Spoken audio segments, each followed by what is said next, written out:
The alarm bells rang through the massive warship. Admiral Kethvara moved quickly through the metal halls on her 4 long legs. Her crystal skin caught the blue light from the walls. She had been in charge of the Third Fleet for 20 years. Nothing surprised her anymore, but today felt different. "Report," she said as she entered the command center. The room was huge, filled with screens and control panels. Dozens of her crew worked at their stations. They all had the same crystal. Skin as her, but different colors: blue, green, purple. The Zephyrian Empire had many worlds. Commander Yelton turned to face her. His skin was dark blue, almost black. "Admiral, we have detected an unknown ship at the edge of our territory. It appeared 3 hours ago." Kethvara walked to the main screen. It showed a map of space around them. A red dot blinked at the very edge. "Show me." The screen changed. Now it showed a strange object floating in the darkness of space. Kethvara had seen thousands of ships in her career. This one made no sense. "What am I looking at?" she asked. "We believe it is a spacecraft, Admiral, but our sensors cannot read it properly. The hull appears to be made of simple metal, iron, and steel, mostly very primitive materials." Kethvara stared at the image. The ship looked like someone had welded pieces of metal together. It had no smooth curves like proper starships. Instead, it was all straight lines and sharp angles. It looked rough and ugly. "How big is it?" "About 300 meters long. Much smaller than our ships. Weapons? Unknown. Our scans cannot get through the hull, but Admiral, there is something else. Something very strange." Kethvara waited. "The ship is moving faster than our fastest scouts, but we cannot detect any energy from its engines. No heat, no radiation, nothing. It is as if the ship moves by magic. This was impossible. Every ship in the galaxy used some form of energy drive. Plasma engines, quantum tunnels, dark matter manipulators. All of them left traces that sensors could detect. But this ship gave off nothing. Could our sensors be broken?" "We have checked them 3 times, Admiral. They work perfectly." Kethvara thought for a moment. In her 20 years of command, she had met many alien species. Some were more advanced than the Zephyrians. Others were still learning to build simple rockets.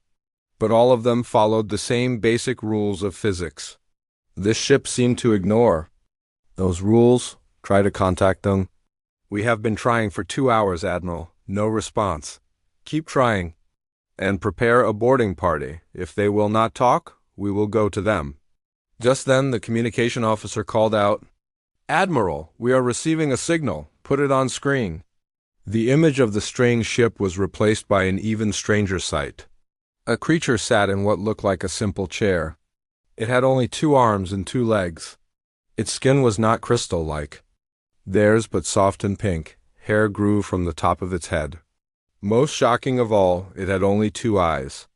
"This is Captain Sarah Chun of the Earthship Persistence. Can you understand me?"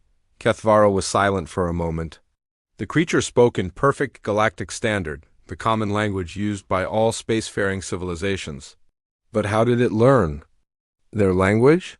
"This is Admiral Kethvara of the Imperial Dreadnought Sovereign's Will. You are in Zephyrian space." "State your purpose here." The creature smiled. This was strange too. Zephyrians did not show emotions on their faces like this. "We come in peace, Admiral. We are explorers from a planet called Earth. We are looking for other intelligent life in the galaxy. We mean no harm." "Earth?" Kethvara had never heard of this world. "What sector is your homeworld in?" "We call it the Sol System. It is about 26,000 light years from here, toward the galaxy center." This made no sense. That area of space had been mapped long ago.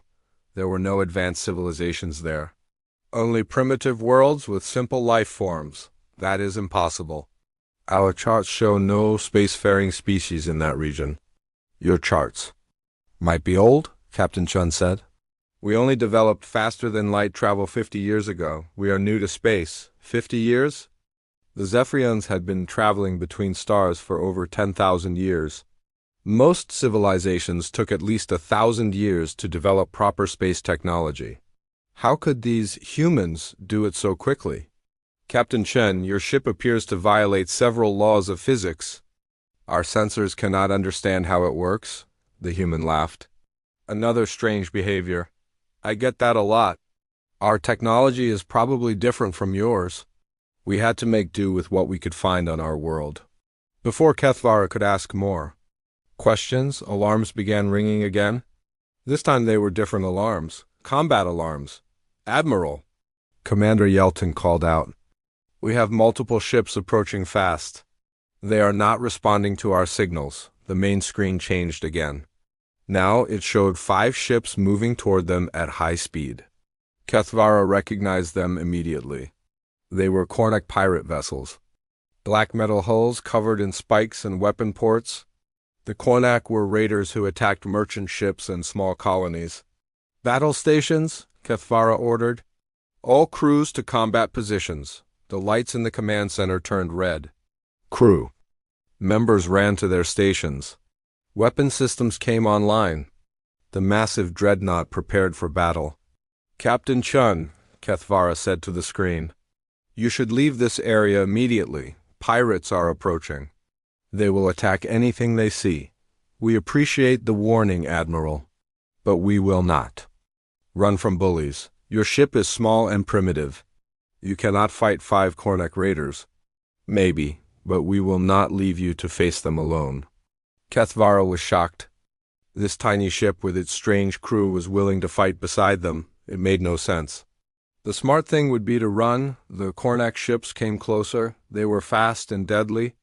Each one carried enough firepower to destroy a small moon. Kethvara had fought them before. They were cruel and vicious, but they were also skilled warriors. Open fire, she ordered. The Sovereign's will unleashed its plasma cannons. Bright blue beams shot across space toward the pirate ships.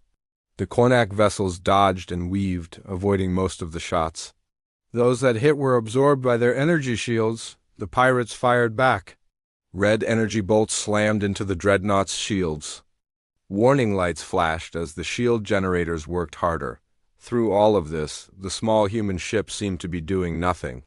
It just floated there, watching the battle. Captain Chun, Kethvara called. If you are going to help, now would be a good time. Already on it, came the reply. Suddenly the human ship began to move. But it did not move like other ships.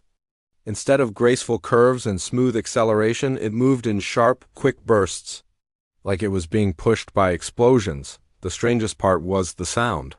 Even in the vacuum of space, Kethvara could hear something through her ship's sensors. A loud, rhythmic pounding. Thump, thump, thump.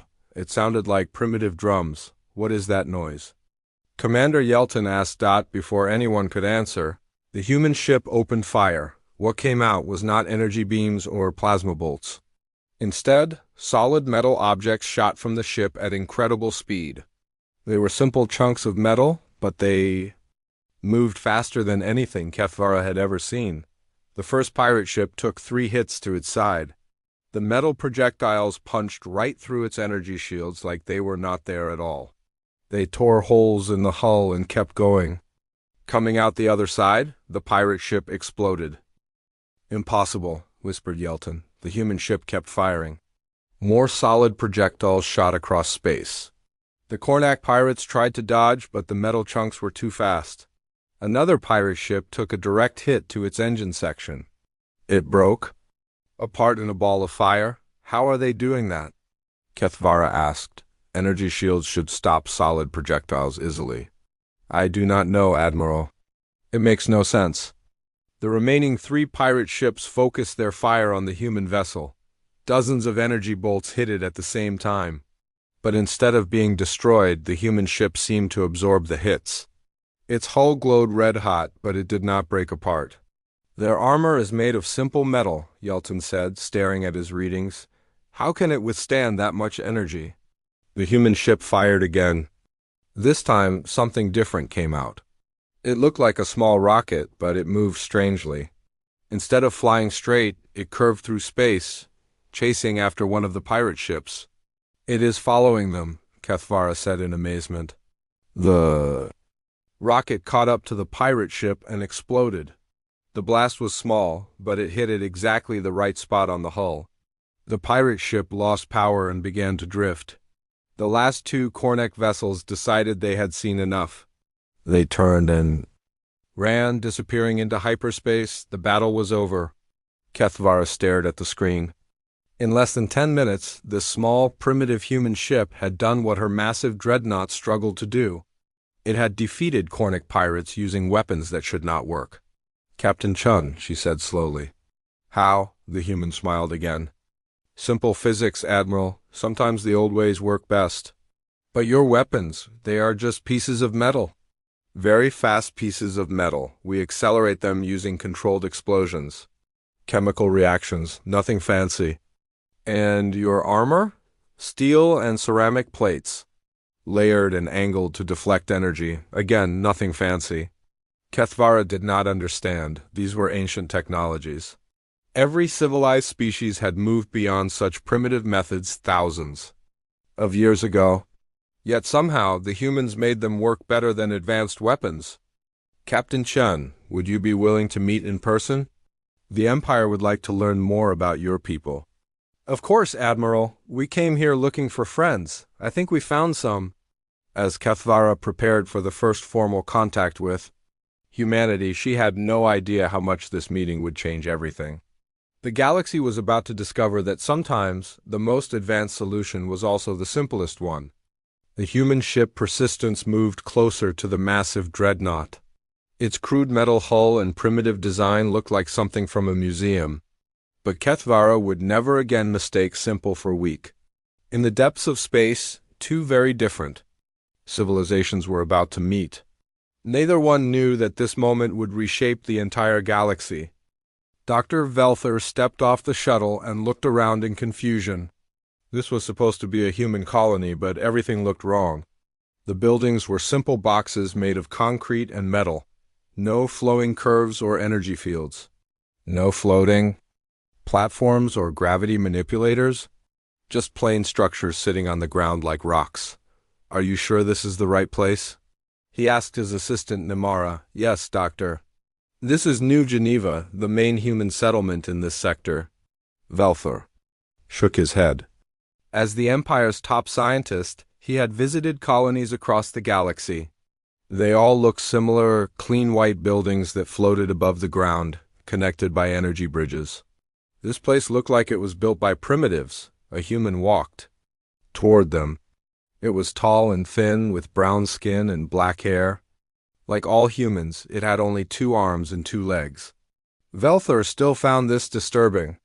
How could they do complex work with so few limbs? "Dr. Velther, I'm Dr. James Park, the colony's chief scientist. Welcome to New Geneva." "Thank you," Velther replied. He looked around again. "This is different from what I expected," Dr. Park laughed. "I know it doesn't look like much. We build with whatever materials we can find locally. Concrete, steel, glass. Simple but effective." They walked toward the largest building. Velther noticed that the humans did not glide smoothly like his people. Instead, they moved by putting one foot in front of the other, over and over. It looked awkward and inefficient. "Dr. Park, I have come here to study your technology. The Empire is very curious about how your weapons work." "Of course.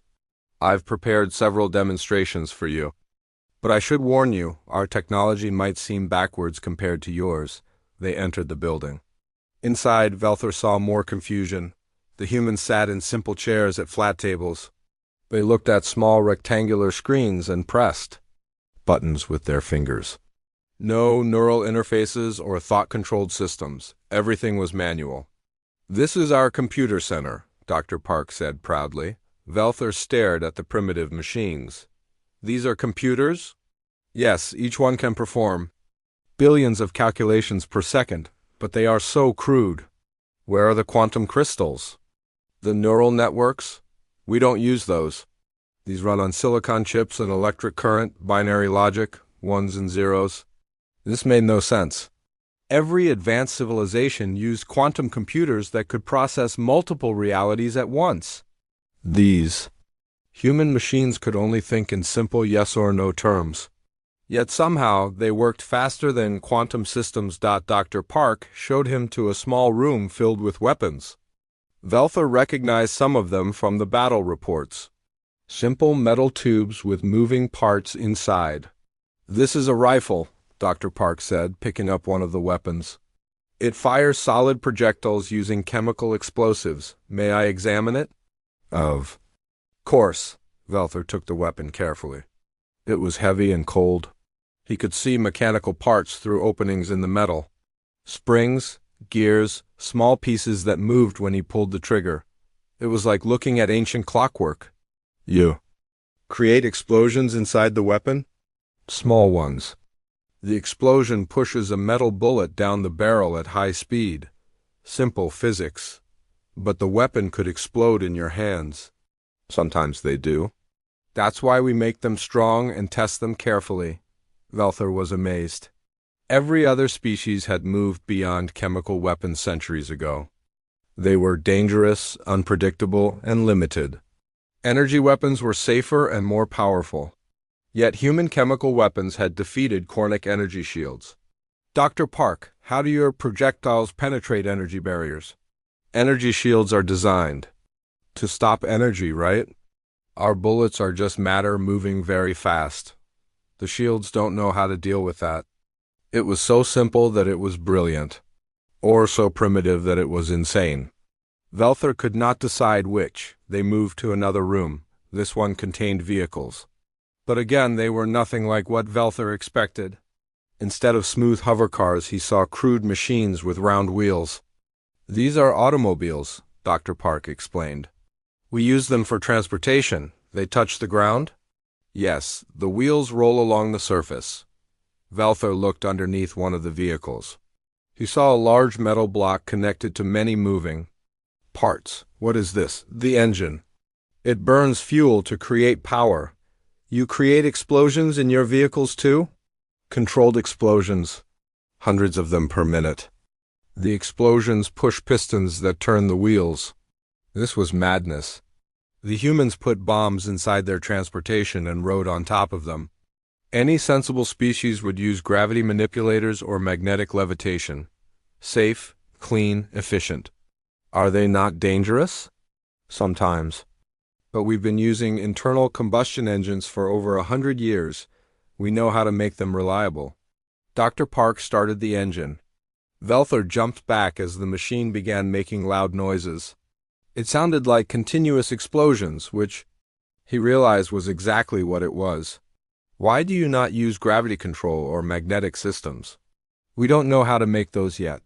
This works, so we keep using it." They spent the next hour examining human technology. Every device was the same, crude, mechanical, based on simple physics. Yet they all worked remarkably well. The humans showed him their power systems. Instead of fusion reactors or zero-point extractors, they used rotating machines driven by steam or burning coal. Primitive, but effective. Their communication systems used radio waves instead of quantum entanglement. Limited by the speed of light, but able to reach anywhere in a star system, their medical equipment used chemistry instead of nanomachines. They put chemical compounds into their bodies to fight disease. It sounded like poisoning themselves, but somehow it made them healthier. "Dr. Park," Velther said finally, "I do not understand. Your technology is thousands of years behind ours, yet in many ways it performs better. How is this possible?" Dr. Park sat down and thought for a moment. Maybe because we had to make do with what we had? Earth didn't have exotic materials or energy sources. We had iron, carbon, silicon, and a few other elements. We learned to use them very, very well. But surely you could improve your designs now that you have access to advanced materials. We could, but why fix something that isn't broken? Our weapons work, our vehicles work, our computers work. Sometimes simple is better. Velther spent the next 2 weeks studying everything the humans would show him. The more he learned, the more confused he became. Human weapons were crude but devastatingly effective.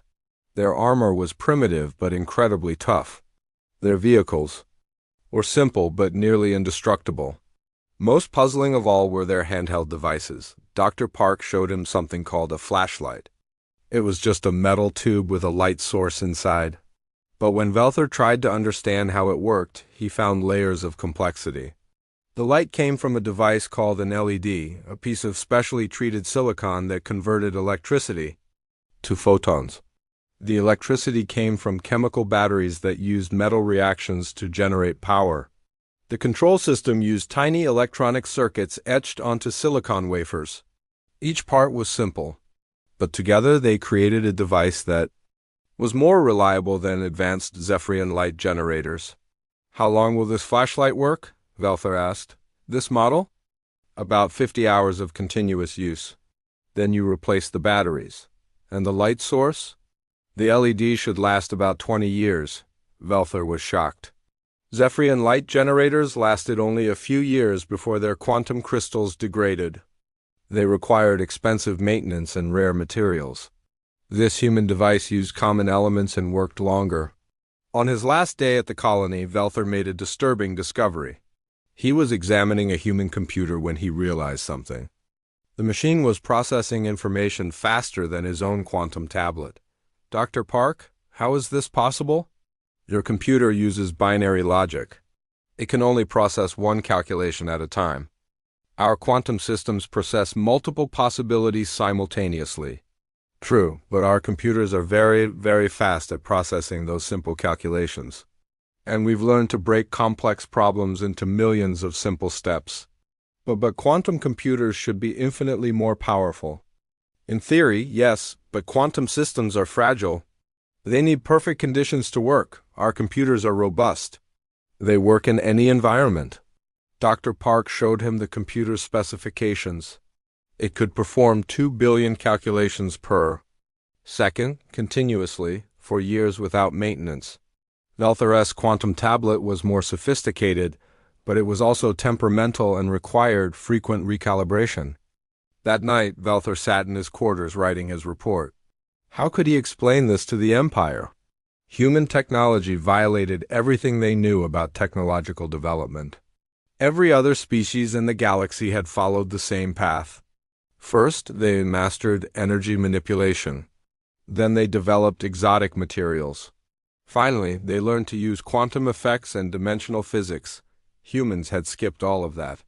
They had taken the simplest possible approach to every problem and perfected it beyond all reason.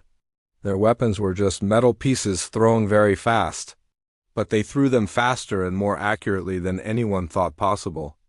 Their armor was just layered materials, but they had learned exactly how to layer them for maximum protection.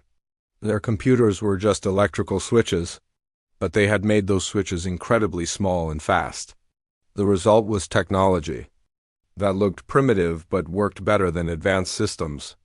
Velther finished his report and prepared to return to the capital. He had come here thinking he would study primitive aliens and their crude tools. Instead, he had discovered something that would change how the Empire thought about science and engineering. As his shuttle lifted off from New Geneva, Velther looked down at the simple, concrete buildings. They looked as crude as ever. But now he understood that sometimes the most advanced solution was also the most basic one. The humans had not failed to develop sophisticated technology. They had succeeded in making simple technology incredibly sophisticated. And that, Velther realized, might be more impressive than anything the galaxy had ever seen. His report would shake the Empire's scientific community to its core. For the first time in their history, they would have to consider that they are advanced. Technology might not be the best technology. Sometimes the old ways were not just good enough. Sometimes they were better. The emergency council meeting was chaos. Admiral Kefvara had never seen the Empire's leaders so frightened. Holographic displays showed the same terrible news from across their territory. Red markers indicated fallen worlds. Yellow markers showed planets under attack.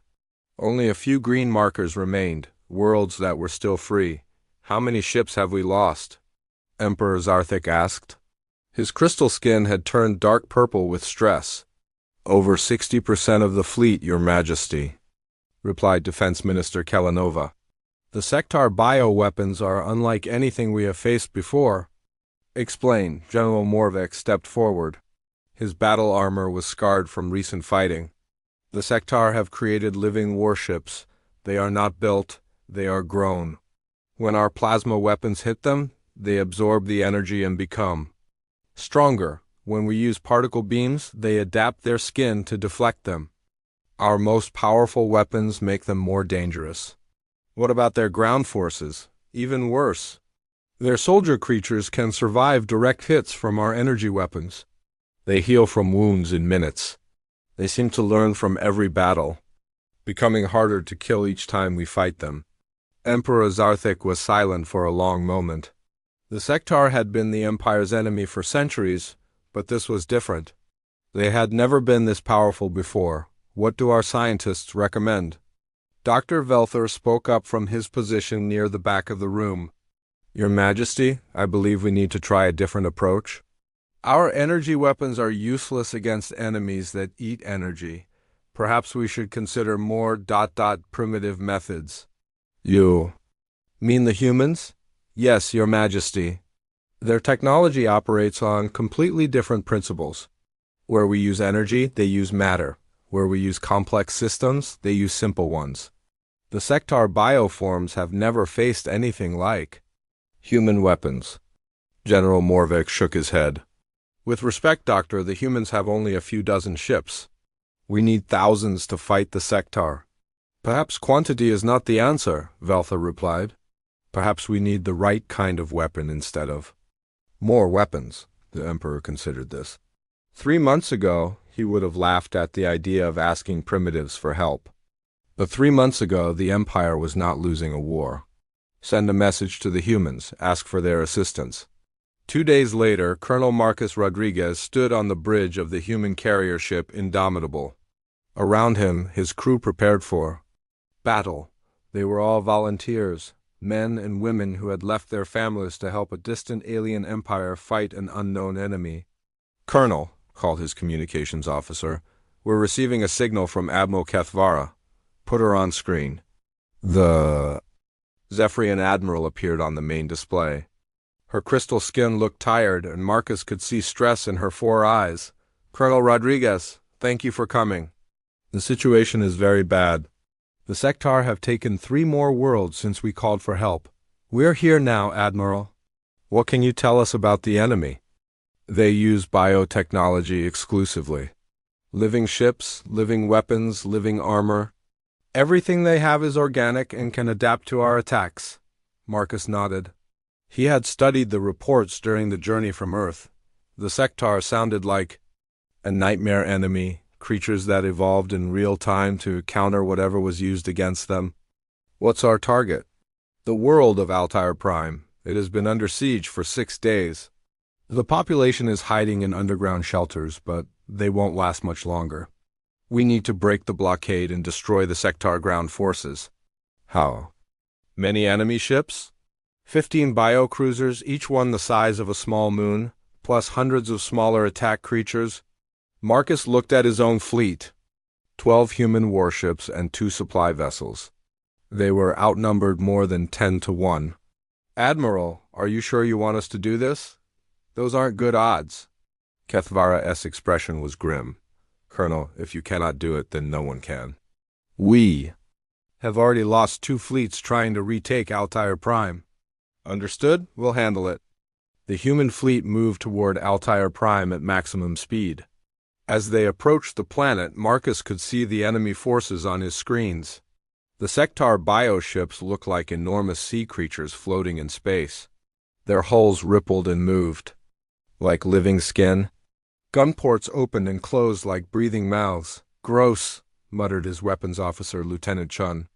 They look like giant space whales. Ugly space whales, agreed Marcus. But let's see how tough they really are. All ships load kinetic rounds and prepare to fire. The human fleet opened fire first. Instead of bright energy beams, solid metal projectiles shot across space at incredible speed. The Sektar bioships tried to dodge, but the tungsten rods were too fast. The first impacts were devastating.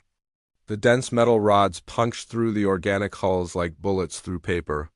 Green blood sprayed into space as the bioships screamed in frequencies that human sensors could barely detect. Direct hits on targets 1 through 8, reported Lieutenant Chun. They're bleeding badly. But the sector ships were not finished. Their hulls began to change, growing thicker and developing hard plates where the kinetic rounds had hit. They were adapting to the human weapons in real time. Target. The same spots, Marcus ordered.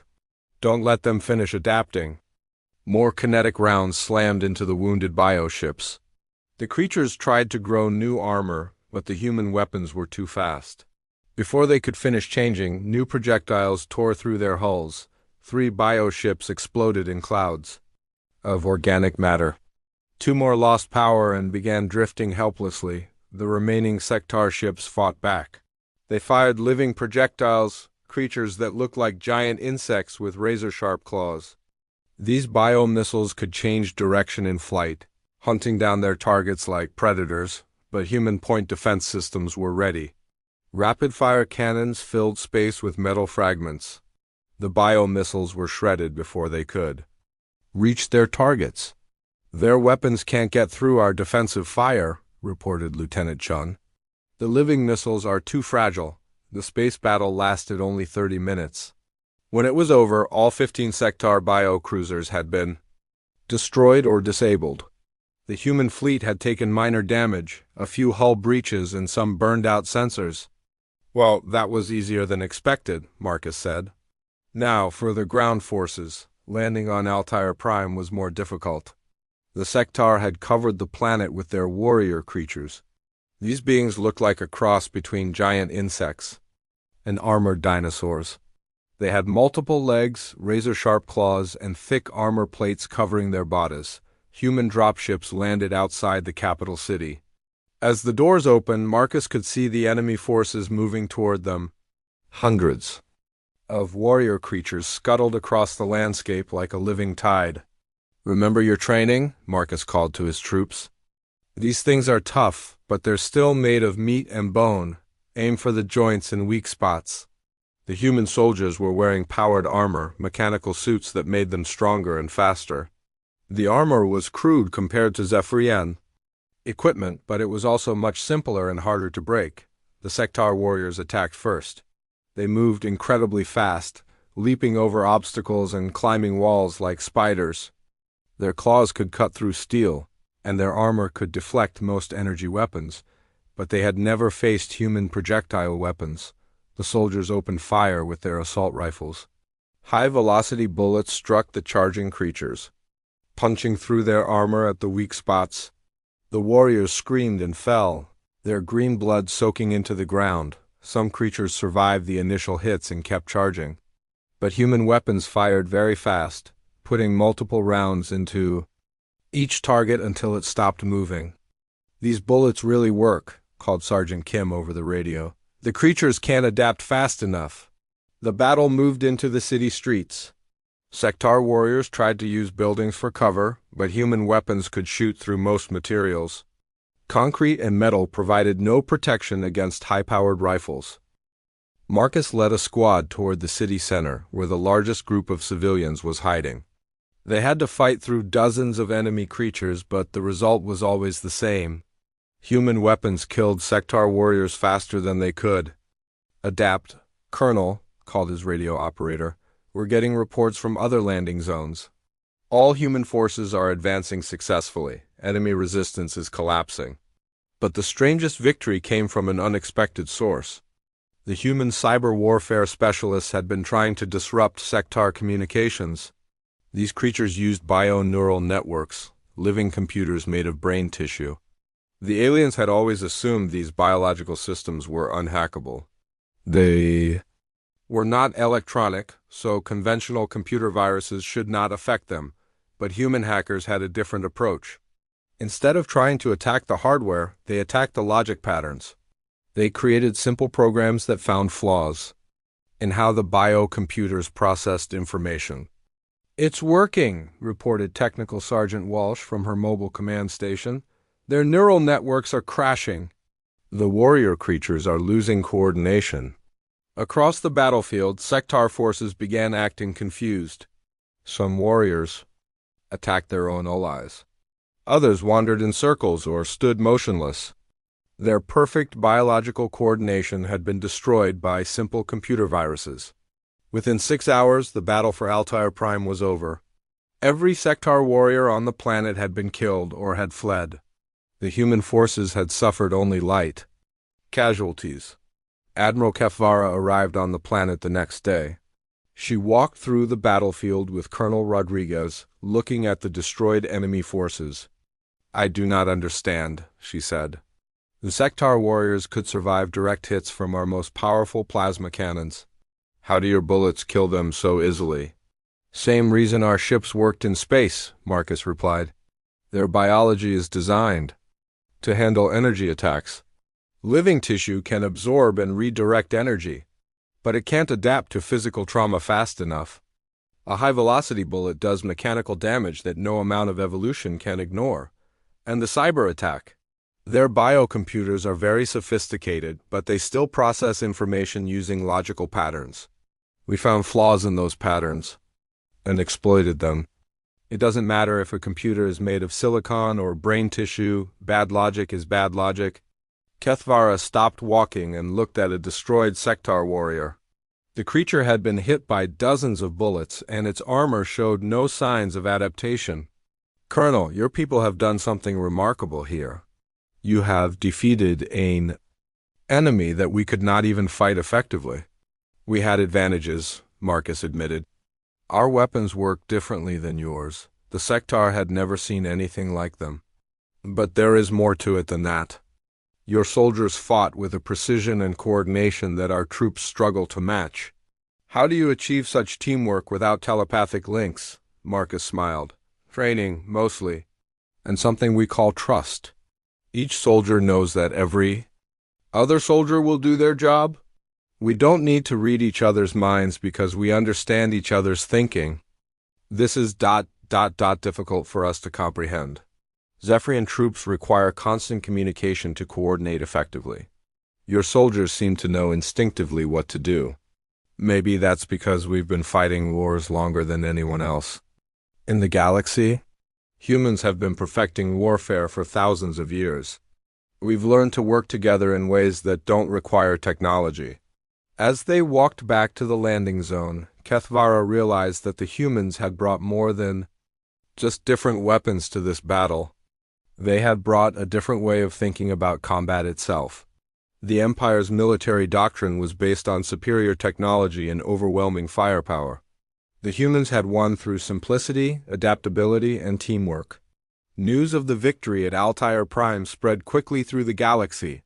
For the first time since the war began, the Empire had won a decisive battle against the Sector. But more importantly, they had learned that there were other ways to fight. Ways that did not depend on having the most advanced technology or the most powerful weapons. Sometimes the oldest methods were also the most effective methods. And sometimes the primitives knew things that the advanced civilizations had forgotten. The news spread across the galaxy like wildfire. The impossible had happened. The Sector had been defeated. Not by superior technology or overwhelming numbers, but by crude weapons and simple tactics. Within days of the victory at Altair Prime, representatives from dozens of species were requesting meetings with human officials. Everyone wanted to understand how the primitives had accomplished what advanced civilizations could not. Dr. Velther found himself busier than ever. His laboratory on the capital world of Zephyria Prime was filled with alien scientists from across the Empire. They all wanted to study human technology and learn its secrets. "The projectile weapons are fascinating," said Dr. Heltar, a scientist from the aquatic Velinary species. Her water-filled suit bubbled as she spoke. "We have been using energy weapons for so long that we forgot physical projectiles could be effective." "It is more than just the weapons," replied Dr. Bixtral, whose insectoid species had compound eyes and multiple arms. "The humans coordinate their actions without any technological assistance. How is this possible?" Velther looked at the data they had collected from human colonies. The more they studied, the more questions arose. "I have been examining their medical technology," he said. They use chemical compounds to treat diseases. Simple molecules that interfere with biological processes. Our nanomedical systems are far more advanced, yet human medicine is often more effective. How can this be? Asked Heltar. Their medicines are cruder but more reliable. A chemical compound always behaves the same way. Our nanomachines can malfunction or be affected by electromagnetic interference. Human drugs just work. Bixstrau showed them a holographic display of human manufacturing processes. Look at how they build their vehicles. No gravity manipulators or molecular assemblers. They cut metal pieces and weld them together by hand. Yet their vehicles last longer than ours. Because they understand the materials completely, Velther explained. We use exotic alloys and smart materials that we do not fully comprehend. Humans use simple metals that they know inside and out. They can predict exactly how their materials will behave under stress. The scientists spent hours discussing these paradoxes. Every example of human technology revealed the same pattern, simple methods that worked better than complex alternatives. Meanwhile, across the galaxy, other species were making their own discoveries about humanity. On the world of Cretanto, the hive-minded Zelenari were studying human military tactics. Queen Prime Zixara watched recordings of the Altair Prime battle with fascination. The individual human soldiers make decisions independently, she observed to her subordinates. They do not wait for orders from a central command. How do they coordinate their actions? Sub-Queen Villana displayed tactical analyses on the chamber walls. Each soldier seems to understand the overall mission and adapts their behavior accordingly. They respond to changing conditions faster than our hive mind can process new information. But this is impossible. Individual minds cannot coordinate as efficiently as a collective consciousness. Yet the evidence is clear. Human soldiers work together more effectively than our drones. They anticipate each other's actions and cover each other's weaknesses without direct communication. Queen Prime Zixara was disturbed by this revelation. The Zelenari had always believed that hive minds were superior to individual consciousness. Their entire civilization was based on this principle. Perhaps, Sub-Queen Villana suggested carefully, individual minds have advantages we have not considered. On the energy world of Lamtara, the incorporeal luminari were equally puzzled by human medicine. Medical Prime Shuvith studied reports from human hospitals with growing amazement. They insert foreign chemicals into their bodies, she transmitted to her colleagues. Substances that would be toxic in large quantities. Yet these poisons cure diseases that our light therapy cannot touch. How is this possible? Asked Healer Second Nethfiel. The chemicals target specific biological processes. They are crude and sometimes dangerous, but they are also precise. Our light-based treatments are gentle and safe, but they cannot affect some deep-seated conditions. Are you suggesting that primitive medicine is superior to our advanced techniques? Not superior, different. The humans found solutions to problems we did not know existed. Similar conversations were happening throughout the galaxy.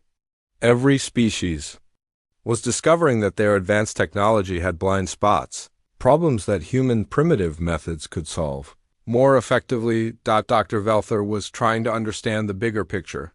He had collected data from dozens of species and hundreds of human colonies. Slowly, a pattern was emerging. He called a meeting of the Empire's top scientists and military leaders. The conference room was packed with representatives from across known space. Colleagues, he began, I believe I understand why human technology is so effective. It is not because they are more advanced than us. It is because they developed along a completely different path. He activated a holographic display showing technological development trees for various species. Every known civilization has followed a similar pattern. First, they master energy manipulation. They learn to use plasma, quantum fields, and exotic particles. Then they develop biotechnology or nanotechnology. Finally, they achieve dimensional physics and reality manipulation. The display showed branching paths, but all of them led in the same general direction, toward increasingly complex and exotic technologies. Humans are different. They never had access to exotic materials or energy sources. Their world contained only common elements: iron, carbon, silicon, and a few others. So they learned to use these basic materials in ways we never imagined. A new branch appeared on the display, showing human technological development. Instead of reaching toward exotic physics, it went deeper into fundamental principles. Where we use plasma containment, they use controlled explosions. Where we use gravity manipulation, they use mechanical force. Where we use quantum computers, they use electrical circuits. Every solution is based on basic physics that we learned and then abandoned. General Morvik leaned forward. Doctor, basic physics has limitations. There are problems that can only be solved with advanced technology. Are you certain? Velthur challenged. Humans have found basic solutions to problems we thought required advanced technology. Their projectile weapons defeat energy shields. Their chemical medicine cures diseases our nanosystems cannot touch. Their mechanical computers process information more reliably than our quantum systems. He changed the display to show comparative analyses. We assumed that more advanced meant better. But humans proved that more reliable often beats more sophisticated. Their crude technology works in situations where our refined systems fail. Dr. Heltar raised a tentacle. What about their coordination abilities? How do they work together so effectively without technological assistance? That is perhaps their greatest achievement, Veltha replied. We use telepathy, hive minds, or computer networks to coordinate group behavior.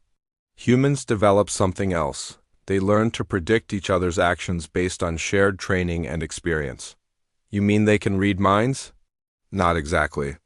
They can read intentions and emotions from subtle physical cues, body language, vocal tones, facial expressions.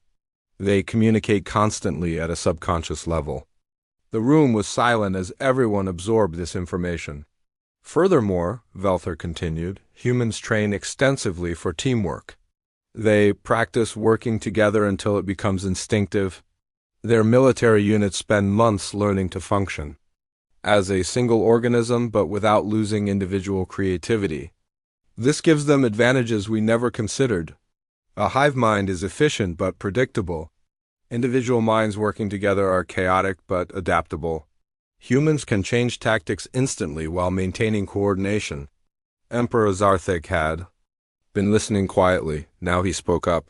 Dr. Velther, what you are describing sounds like humans evolved to solve problems differently than every other species. Is this correct? Yes, Your Majesty. Every other species had access to exotic resources or special abilities. Energy beings like the Luminari naturally developed energy-based technology. Hive minds like the Zelenari naturally developed collective solutions. We Zephyrians had access to quantum crystals, so we developed quantum technology. Humans had none of these advantages. They were forced to work with common materials and individual minds. So they became incredibly good at using basic physics and individual cooperation. The result is technology that looks primitive but works extraordinarily well. They mastered the fundamentals so thoroughly that their simple solutions often outperform our complex ones. The implications were staggering. For thousands of years, galactic civilization had assumed that technological advancement meant increasing complexity. The discovery of humanity proved that this was not the only path. What does this mean for the Empire? Asked Defense Minister Kalanova. It means we need to reconsider everything, Velther replied. Our technology is not necessarily better than human technology. It is just different. In some situations, human methods work better. We should study their approaches and integrate them with our own. Use kinetic weapons alongside energy weapons. Employ chemical medicine alongside nanomedical systems. Train our troops in human coordination techniques. General Morvek nodded slowly. The war against the Sektar proved this. Our advanced weapons were useless against their biotechnology. Human primitive weapons worked perfectly. It is not that human technology is primitive, Velther corrected. It is that human technology is fundamental. They built everything on basic principles that never change. Energy shields can be adapted to stop energy weapons, but they cannot violate the laws of physics to stop a piece of metal moving at high speed. Biological computers can evolve to resist electronic viruses, but they cannot escape the rules of logic that govern all information processing. Humans found the unchanging principles underneath all technology. That is why their solutions work against enemies that have adapted to conventional methods. The meeting continued for hours as the implications became clear. Humanity had not failed to achieve advanced technology, they had succeeded in perfecting basic technology. And in a galaxy where everyone else had moved beyond the basics that made them incredibly valuable allies, the Empire began implementing new policies. Immediately, human technical advisors were assigned to every military unit. Scientists from across the galaxy traveled to human colonies to learn their methods. Most importantly, the Empire's universities began teaching courses in fundamental engineering. The human approach to solving problems with basic physics and simple materials, Dr. Velther, returned to his laboratory with a new understanding of technology and progress. For years, he had believed that advancement meant complexity. Now he realized that true advancement meant effectiveness. Humans had taught the galaxy that sometimes the most sophisticated solution was also the simplest one, and sometimes the most primitive methods were actually the most advanced. 2 years had passed since the first contact with humanity. The galaxy looked very different now. Admiral Sarah Chun, formerly Captain Chen, stood on the bridge of the new flagship Unity. The ship was a marvel of cooperation. Human kinetic weapons, mounted alongside Zephyrian energy shields, luminary healing bays next to human medical stations, and zelenary coordination systems working with human tactical computers. "Admiral," called her communications officer, "we're receiving the final reports from the hybrid fleet exercises." "Let me hear them," the officer read from the screen. "All vessels report successful integration of human and alien technologies. The Zephyrian crews have mastered kinetic weapon systems. Human crews are operating quantum shields effectively. No major compatibility issues." Sarah smiled. It had taken 2 years of hard work, but the various species were finally learning to combine their technologies effectively. "What about the ground forces?" "Even better news. The joint training program has exceeded all expectations. Zelenary drones working with human squads show improved performance over either group alone.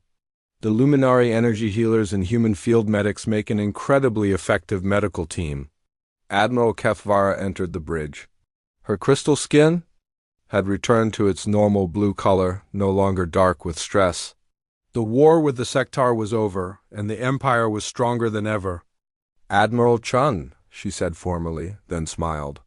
"Sarah, are you ready for the ceremony?" "As ready as anyone can be for something like this." Today was the inauguration of the Galactic Technology Exchange, a new organization dedicated to sharing knowledge between species. It was humanity's idea, but every major civilization had agreed to participate. The ceremony was being held on Nexus Station, a massive space facility built using combined technologies from dozens of species.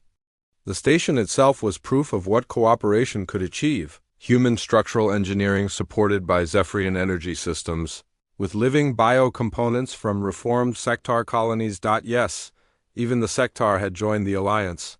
After their defeat, many of their worlds had sued for peace. They had been amazed to learn that the primitive humans were willing to help them develop defensive technologies instead of conquest weapons. As Sarah and Kefvara walked through the station, they passed examples of the new hybrid technologies. Everywhere. In the engineering section, human mechanics worked alongside luminary energy specialists to maintain fusion reactors that used both chemical and quantum processes.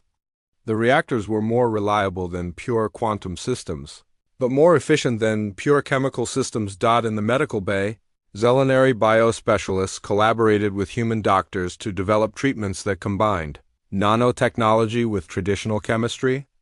Patients could receive the benefits of both approaches. In the computer center, Human programmers worked with various AI systems to create networks that used both quantum processing and classical logic.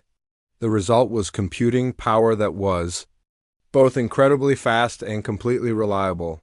It is remarkable, Kefvara observed. 2 years ago, we would have considered most of these combinations impossible. Not impossible, Sarah replied. Just unlikely. Nobody thought to try mixing basic and advanced approaches before. They reached the main auditorium, where representatives from over 50 species had gathered. Emperor Zarthik was there, along with Queen Prime Zixara, Medical Prime Shuvith, and hundreds of other leaders. Dr. Velther stepped up to the podium to address the assembly. Friends and colleagues, he began, we are here today to celebrate a new era of cooperation. But more than that, we are here to acknowledge a fundamental change in how we think about technology and progress. The audience listened intently. Velther had become famous throughout the galaxy for his studies of human technology. For thousands of years, each species has developed technology in isolation. We assumed that our way was the best way, or even the only way. The arrival of humanity has taught us otherwise. He activated a holographic display showing technological trees from various civilizations. We now understand that there are many paths to solving the same problems. Energy weapons and kinetic weapons both have their place. Quantum computers and classical computers both have advantages. Individual coordination and hive minds both have strengths. The key is not to choose one approach over another, but to understand when each approach works best. Dr. Velther gestured toward the mixed audience. Today, we establish the technology exchange to formalize this cooperation. Scientists from every species will work together to develop hybrid solutions that combine the best of all approaches. The ceremony continued with speeches from various leaders. Each one emphasized the same themes: cooperation, diversity of thought, and the value of different perspectives. But the real celebration began when the emergency alarms started ringing. Sarah rushed to the nearest command center, followed by Kefvara and several other military officers. The duty officer, a young Zephyrian, looked terrified. "Report," Sarah demanded. "Admiral, we're receiving distress calls from the Outer Rim. Unknown vessels are attacking our colonies. The ships are ... unlike anything we've seen before." The main screen showed sensor readings from the attacked worlds. The enemy vessels appeared to be made of pure energy, constantly shifting and changing shape. They absorbed all forms of matter they encountered, growing larger with each planet they consumed. "Energy vampires?" whispered Kefvara. "I have heard legends of such beings, but I thought they were myths." "How many ships?" Sarah asked. "Unknown. They appear to be individual entities rather than constructed vessels. We estimate at least 50, possibly hundreds." Sarah studied the readings. These creatures consumed energy in all forms: electromagnetic radiation, thermal energy, even the energy that held atoms together. They were the ultimate predator, capable of draining entire solar systems. What weapons are effective against them? None that we know of, Admiral. Energy weapons feed them. Kinetic weapons pass right through them. They exist in a state between matter and energy. The assembled leaders had gathered in the command center. Emperor Zarthik looked grim. "How long before they reach the core worlds?" "At their current rate of expansion, 3 weeks." Sarah looked around the room at the frightened faces. Then she began to smile. "Why are you smiling?" Kefvara asked. "This may be the end of galactic civilization." "Because," Sarah replied, "we're thinking about this all wrong. Everyone is asking what weapons can destroy these creatures. But that's not the right question. What is the right question? The right question is, what do these creatures need to survive?" Dr. Velther understood immediately. "Energy. They consume energy to maintain their existence." "Exactly.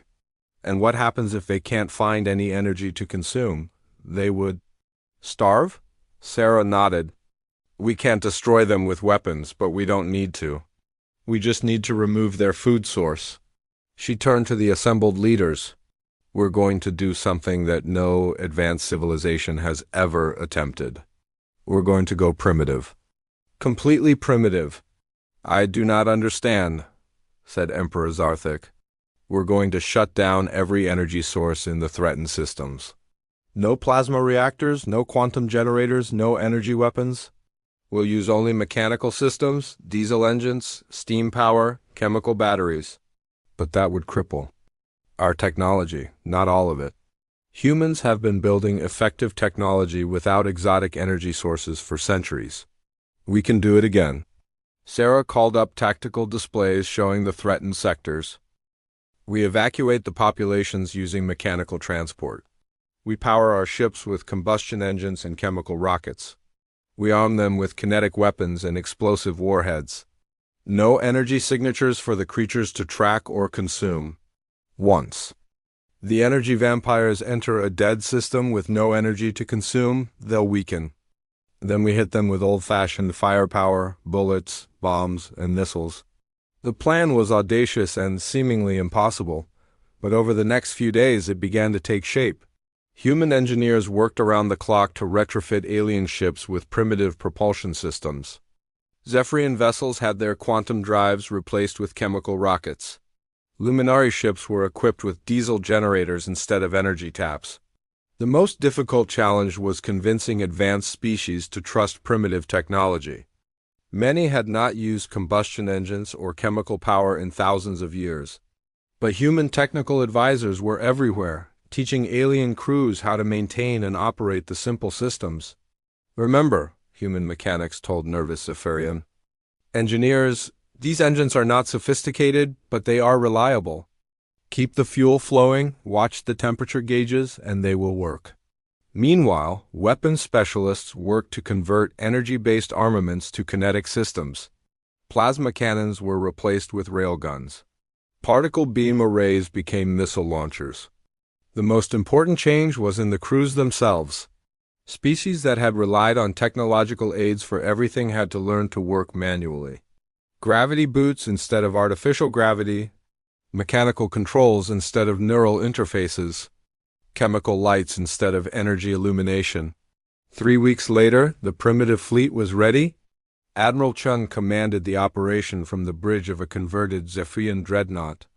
The ship looked crude now, with external fuel tanks and mechanical gun turrets bolted to its hull. But it was also completely invisible to energy-sensitive creatures. All ships report ready, her communications officer announced. He was using a simple radio instead of quantum entanglement communication. The energy vampires have entered the Kepler system. Begin the operation. The primitive fleet moved toward the invaded system using chemical propulsion.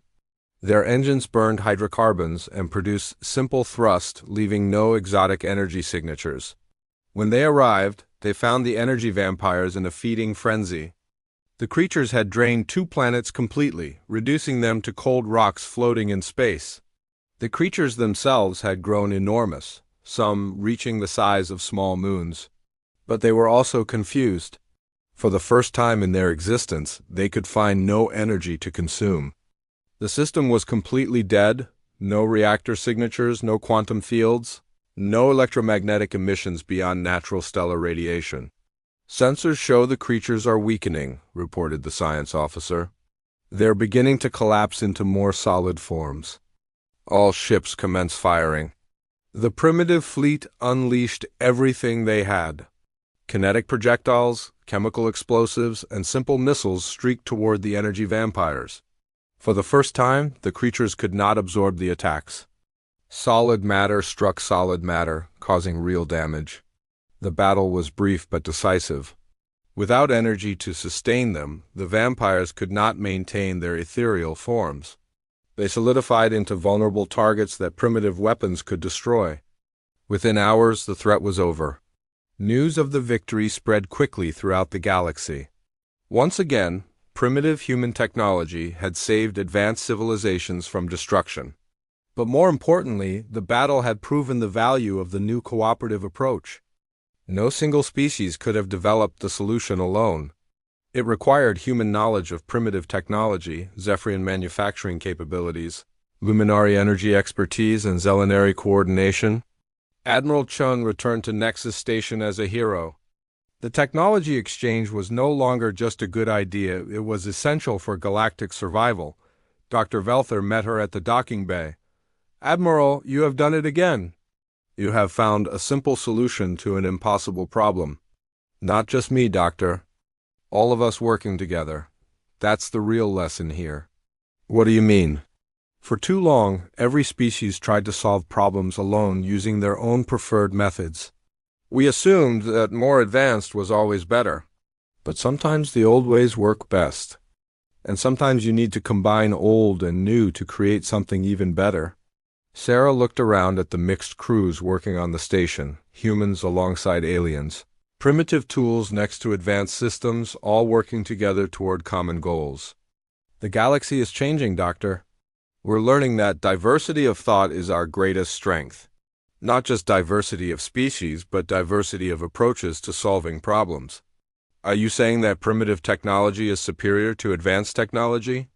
"No. I'm saying that every technology has its place. The trick is knowing when to use which approach."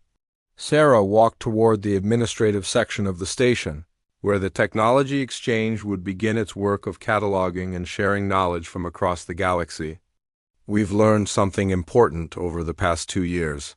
Human technology works not because it's primitive, but because it's based on unchanging physical laws. Energy weapons can be countered, but kinetic energy is forever. Quantum computers can be hacked, but simple logic is universal. The creatures we just defeated prove this point. They had evolved to consume all forms of exotic energy. But they couldn't handle simple chemical explosions and mechanical impacts." "So what happens now?" Dr. Velther asked. "Now we get to work. We have a galaxy full of species with different approaches to solving problems. Some think in terms of energy, others in terms of biology, still others in terms of quantum mechanics. Humans think in terms of basic physics. By combining all these approaches, we can create solutions that no single species could develop alone." Sarah paused at the entrance to the Technology Exchange headquarters. "That's the real revolution, Doctor. Not that human technology is better than alien technology, but that all technologies are better when they work together. We're not just sharing information anymore. We're creating entirely new ways of thinking about science and engineering." Dr. Velther nodded slowly. "A new paradigm." "Exactly. One where the question isn't, what's the most advanced solution, but what's the most effective solution? And sometimes the most effective solution is also the simplest one." As they entered the building, Sarah could see the future stretching ahead. A galaxy where species worked together instead of competing, where diversity was celebrated instead of feared, where problems were solved using the best ideas from everywhere, regardless of how primitive or advanced they seemed. The humans had given the galaxy something more valuable than weapons or technology. They had given them a new way of thinking. And that, Sarah realized, was the greatest gift of all. In the years that followed, the technology exchange would revolutionize galactic civilization. Hybrid technologies would solve problems that had puzzled scientists for millennia. Cooperative approaches would prevent conflicts before they started. But the most important change was philosophical. The galaxy had learned that there was no single path to progress. Every species, every culture, every world had something valuable to contribute. Human technology worked not because it was primitive, but because it was different. And in a universe full of infinite challenges, having different approaches was the key to survival. The age of technological isolation was over. The age of cooperation had begun.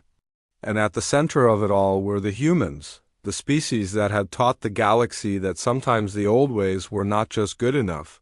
Sometimes they were better. Captain Jack Reynolds stood on the bridge of the Resilience, his eyes fixed on the main screen. His jaw tightened as the transmission came through. He was a tall man with short gray hair who had spent 30 years in Earth's space fleet. In all, those years he had never felt so insulted. On the screen, Lord Vex of the Galactic Empire adjusted his ornate uniform. His pale blue skin looked almost white under the bright lights of his command center. Behind him stood a row of officers, all trying not to smile. "You call this a ship?" Lord Vex said. His voice was deep and smooth but filled with mockery. "This is what Earth sends to meet the Empire?" Jack felt his hands close into fists. He knew the resilience wasn't pretty. Earth had used up most of its rare metals during the climate wars. Engineers had to use whatever they could find. The ship looked like a mix of old parts welded together. Some panels were gray, others were brown or black. Pipes and wires showed on the outside. But underneath all that, the resilience held Earth's best technology. "Look at those welding marks," Lord Vex continued. He pointed at a picture of the resilience. "Did children build this vessel? And these mismatched hull plates? Did you collect them from a junkyard?"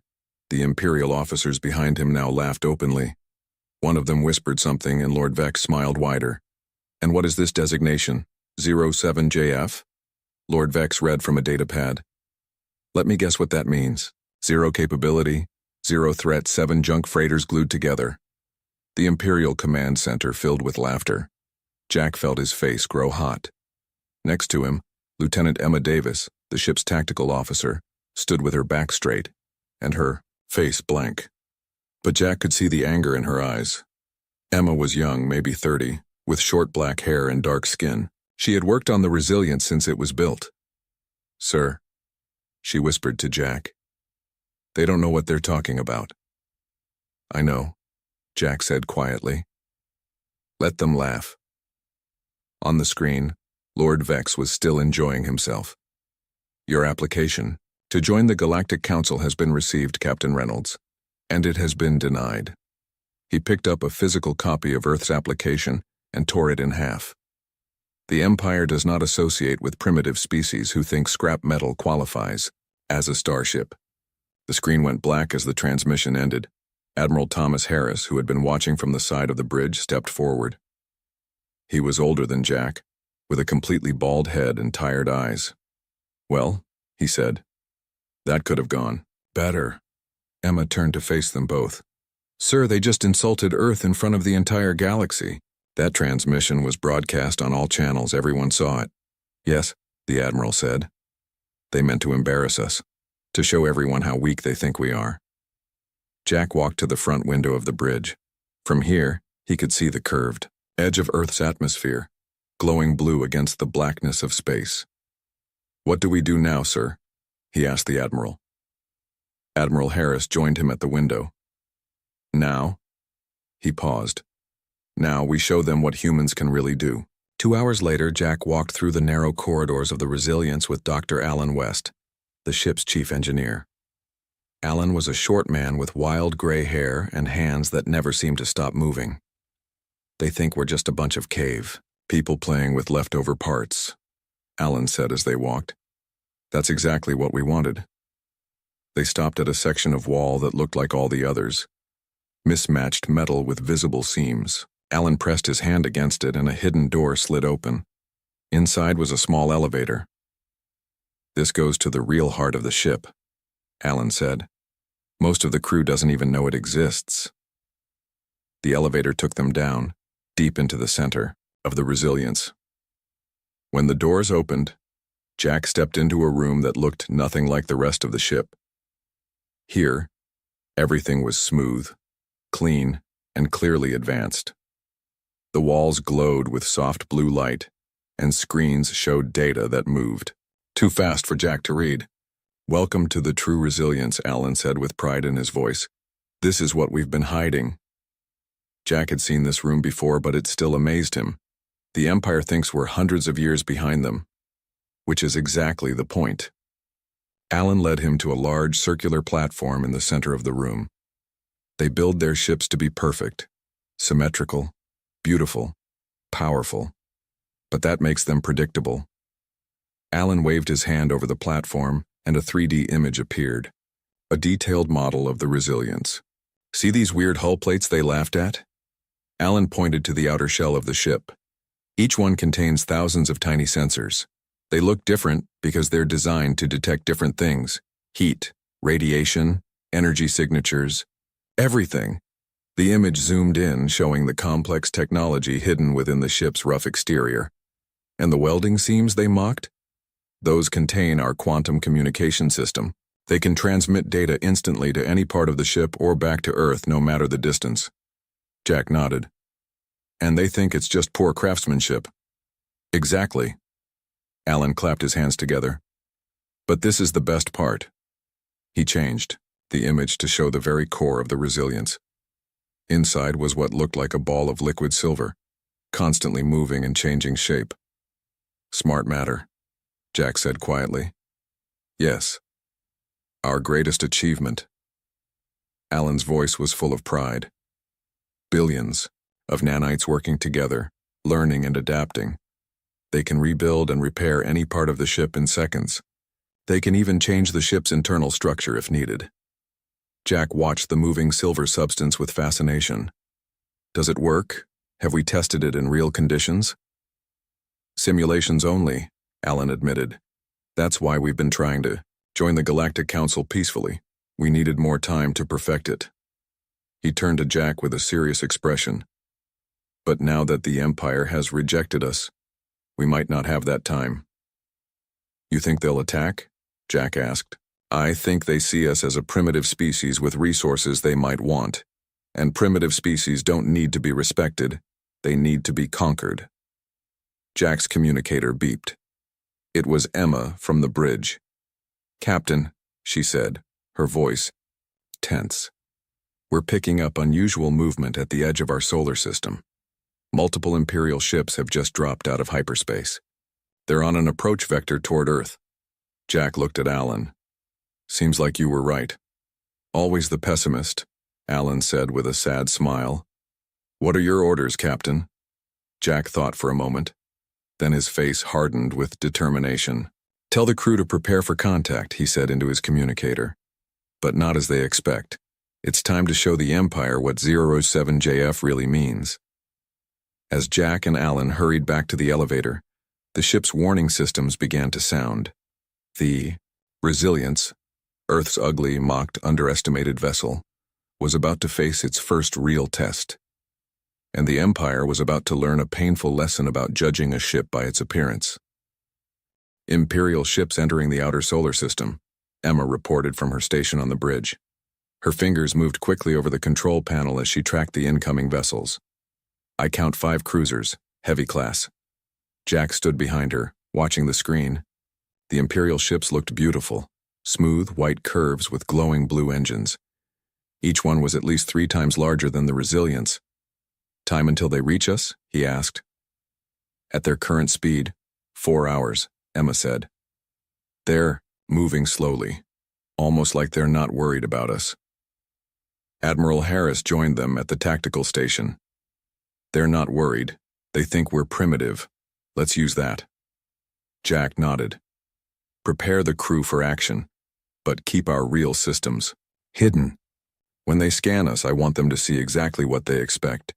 A weak ship made of scrap. Yes, sir, Emma said. She pressed a button on her console and spoke into a microphone.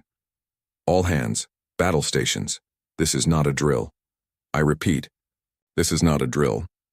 Throughout the ship, crew members moved quickly to their positions, but unlike a normal battle preparation, many of them went to secret rooms hidden behind false walls. The Resilience had 2 crews, the visible one and the hidden one. Jack turned to the Admiral. Sir, we should get you to the emergency shuttle. If this goes wrong, I'm staying right here, Admiral Harris cut him off. I didn't spend 40 years in Earth's fleet to run when things get interesting. Jack smiled. Yes, sir. Dr. Allen appeared on the bridge, carrying a small silver case. Captain, I have something for you. He opened the case to reveal what looked like a simple metal bracelet. This connects directly to the smart matter core. If something happens to the bridge, you can control the ship's functions from anywhere. Cow put the bracelet on his wrist. It felt cool against his skin. Will they be able to detect it? No, Alan said. It doesn't use any energy until you activate it. To them it will just look like a piece of metal. The next 4 hours passed slowly. The crew checked and rechecked their systems. Some ate what might be their last meal. Others wrote messages to their families back on Earth. Jack sat in his captain's chair, studying the data they had on Imperial ships, their weapons, their shields, their weak points. The Empire had never seen humans as a threat, so they had never hidden this information.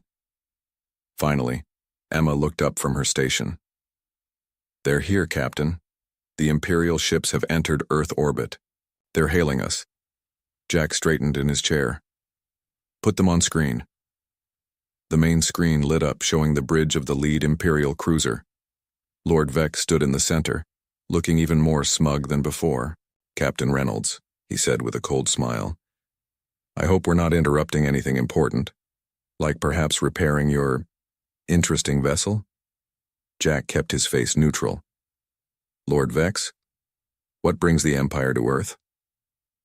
"After our last conversation, the Imperial Council felt it would be wise to inspect your world more closely, to see if there are any resources or knowledge that might benefit the Empire." Lord Vex's smile never reached his eyes.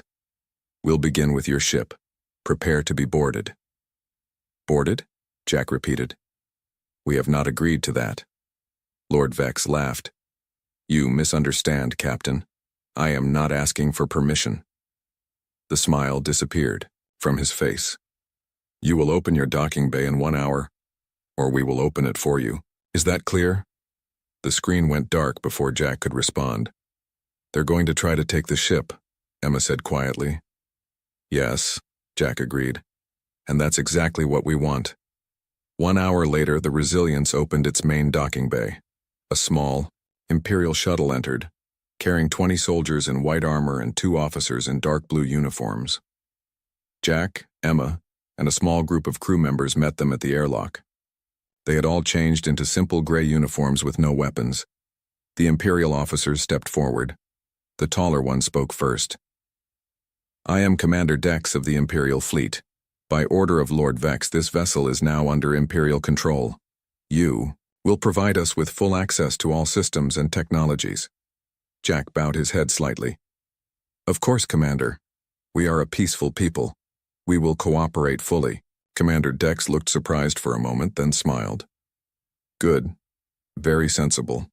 Now, take us to your engine room." Jack led the Imperial group through the corridors of the Resilience. He made sure to take them past the oldest and most worn-out parts of the ship, areas where pipes leaked steam and wires hung from the ceiling. The Imperial soldiers whispered to each other, clearly unimpressed. One of them ran his finger along a wall and looked at the dust with disgust. "This is how you maintain a flagship?" Commander Dex asked. "I'm surprised this vessel can even leave your atmosphere." "We do our best with what we have," Jack said humbly. They reached the main engine room. The public one, not the hidden one. It was filled with loud, old-looking machines that puffed out steam and made grinding noises. Commander Dex looked around in disbelief. "This is primitive technology. Worse than primitive. This is ancient." He turned to Jack. "My ship's waste. Disposal system is more advanced than your entire engine. Your empire is very impressive," Jack said, lowering his eyes. "We have much to learn." The second Imperial officer, who had been quiet until now, stepped forward. Unlike the commander, she seemed curious rather than dismissive. "But how does it work? These systems shouldn't be compatible with each other." "We adapt," Jack said simply. "We find ways to make things work together." The female officer walked around the room, studying the equipment. "Something's not right," she said quietly. "These energy readings don't match the output we detected." Commander Dex waved his hand dismissively. "It's just poorly calibrated equipment. What do you expect from savages?" He turned back to Jack. "Take us to your command center." As they walked back through the corridors, Jack pressed a hidden button on his bracelet. Throughout the ship, the true crew of the Resilience prepared to act. They reached the bridge, where Admiral Harris waited. The Imperial commander barely glanced at him before walking to the captain's chair and sitting in it. "This will be my command post until we complete our inspection," Commander Dex announced. "Your crew will remain on board but confined to quarters. Actually, Jack said, his voice suddenly different, stronger, more confident. I have a better idea. Commander Dex looked up in surprise. Excuse me? You came here thinking we were weak, Jack continued, that we had nothing of value except maybe some resources you could take. You called our ship scrap, junk, you laughed at us. The commander stood up, his hand moving to his weapon. Watch your tone, primitive. That's the problem with your empire, Jack said, taking a step forward. You judge everything by how it looks, how perfect and shiny it is. You never stop to think that maybe, just maybe, something ugly might be dangerous. Enough, Commander. Dex pulled out his weapon, a sleek silver pistol that hummed with energy. You will be silent or you will be dead. Jack smiled. How about option 3? He pressed his bracelet again, and the lights on the bridge went out. When they came back on 3 seconds later, everything looked the same, except the walls had changed color, shifting from dull gray to a shimmering silver. What is this? Commander Dex demanded, looking around in confusion. This, Jack said, is the real resilience.